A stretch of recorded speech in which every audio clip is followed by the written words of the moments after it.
आइए आज मिलकर एक बहुत ही प्यारी सी कहानी सुनते हैं। इस कहानी का नाम है छोटी बिल्ली और चांद। अच्छा, कभी सोचा है कि आसमान की सबसे खूबसूरत चीज क्या हो सकती है? शायद चांद। बिल्कुल। और हमारी आज की कहानी की जो हीरोइन है ना, वो भी कुछ ऐसा ही सोचती है। तो कहानी का जो पहला हिस्सा है वो है मीनू का ख्वाब। ये एक छोटी सी बिल्ली की कहानी है जिसका एक बहुत बड़ा सपना था। तो मिलिए मीनू से। ये है एक छोटी सी बहुत ही प्यारी सी बिल्ली और यही हमारी कहानी का दिल है। वैसे तो वो बाकी बिल्लियों जैसी ही थी, लेकिन उसका एक ख्वाब था जो उसे सबसे अलग बनाता था। और जानते हैं इसका ख्वाब क्या था? चांद। जी हाँ, वो हर रात आसमान पर चमकते चांद को देखती और बस हसरत से सोचती, काश काश मैं इसे छू पाती। ये ख्वाहिश उसके दिल में ना बहुत ही गहरी थी। तो फिर मीनू ने क्या किया अपने इस ख्वाब को पूरा करने के लिए?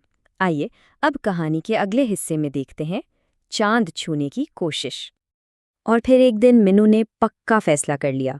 उसने कहा, बस बहुत हो गया सोचना, आज तो मैं चांद को छू कर ही रहूंगी। उसका इरादा बहुत पुख्ता था। और बस उसने अपनी कोशिशें शुरू कर दी। सबसे पहले वो भागकर एक ऊंचे से दरख्त पर चढ़ गई, लेकिन चांद तो अब भी बहुत दूर था। फिर भी उसने हिम्मत नहीं हारी, सीधा घर की छत पर जा चढ़ी। मगर नतीजा क्या निकला? वही, चांद अब भी उसकी पहुंच से कोसों दूर था। तो जब मीनू अपनी सारी कोशिशों में नाकाम होकर थक हार गई ना, तब कहानी में एक नया मोड़ आया। और ये मोड़ था तोता दोस्त की आमद। बेचारी मीनू बार बार नाकाम होने से ना उसका दिल ही टूट गया। वो हिम्मत हार कर बहुत उदास होकर बैठ गई। उसका वो बड़ा सा सपना अब उसे बिल्कुल नामुमकिन लग रहा था। तो सवाल यह है कि क्या मीनू का सपना हमेशा अधूरा ही रह जाता? क्या वो कभी भी वो खुशी हासिल नहीं कर पाती जो वो चांद को छूकर महसूस करना चाहती थी?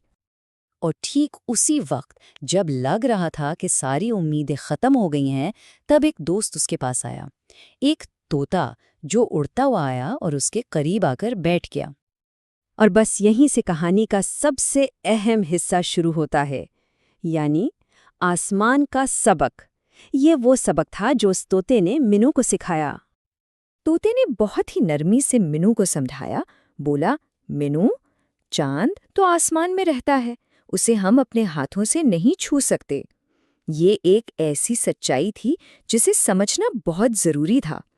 और फिर उसने वो बात कही जिसने सब कुछ बदल कर रख दिया। उसने कहा, लेकिन हम उसे देखकर खुश तो हो सकते हैं। मतलब जरूरी थोड़ी है कि हर खूबसूरत चीज को छुआ ही जाए। उसे दूर से देखकर भी तो खुश हुआ जा सकता है ना? तोते की ये बात सीधी मीनू के दिल में उतर गई। उसकी सारी की सारी उदासी एक पल में गायब हो गई और उसके चेहरे पर एक प्यारी सी मुस्कुराहट आ गई। उसे जैसे जिंदगी की एक नई समझ मिल गई थी। फिर तोते ने आसमान की तरफ इशारा करते हुए कहा, वो देखो, चांद भी तुम्हें देखकर मुस्कुरा रहा है। और बस, जो चांद पहले एक हसरत था, अब वो एक दोस्त बन चुका था। तो आखिर में मीनू ने क्या सीखा? आइए अब कहानी के आखिरी हिस्से में इस बात को समझते हैं, यानी असली खुशी का राज। मीनू ने खुशी से चहक कर कहा, अब से मैं हर रात चांद मामा से बातें करूंगी।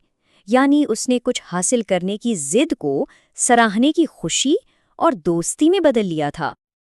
तो इस कहानी से हमें खुशी की क्या तारीफ मिलती है? खुशी वो एहसास है जो चीज़ों को हासिल करने में नहीं है, बल्कि उन्हें देखकर और महसूस करके मिलता है। और यही यही इस कहानी का सबसे बड़ा सबक है कि जिंदगी में हर चीज़ हमें मिल जाए ये ज़रूरी नहीं है। लेकिन इसका मतलब ये बिल्कुल नहीं कि हम खुश नहीं रह सकते, क्योंकि असली खुशी पाने में नहीं बल्कि सराहने में है।